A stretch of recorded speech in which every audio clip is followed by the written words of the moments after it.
Hello friends, അപ്പോൾ കുട്ടികൾക്ക് വേണ്ടിയിട്ടുള്ള ഈസി റെസിപ്പി ആയിട്ട് ഞാൻ വീണ്ടും വന്നിരിക്കുകയാണ്. അപ്പോൾ അതാ ഇതുപോലൊരു ബൗൾ എടുക്കുക. ഇനി കുറച്ച് റാഗി എടുക്കുക. അത് നമുക്ക് നന്നായിട്ടൊന്ന് കഴുകിയിട്ട് കുറച്ച് വെള്ളത്തിലൊന്ന് സോക്ക് ചെയ്യാനായിട്ട് മാറ്റി വയ്ക്കാം. അപ്പോൾ അതവിടെ ഒന്ന് സോക്കാവട്ടെ. ഇനി നമുക്ക് വേണ്ടത് 2 ശർക്കരയാണ്.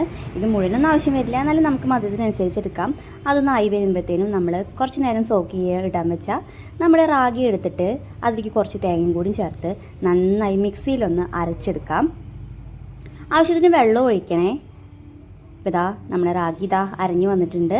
ഇനി നമുക്കിത് അരിച്ചിട്ട് ഒരു പാനിലേക്ക് ചൂടാക്കാൻ വെക്കാം. അപ്പോൾ ലോ ഫ്ലെയിമിൽ ഇടണം. ഇത് പെട്ടെന്ന് കട്ടായി പോകാനുള്ള ചാൻസ് ഉണ്ട്.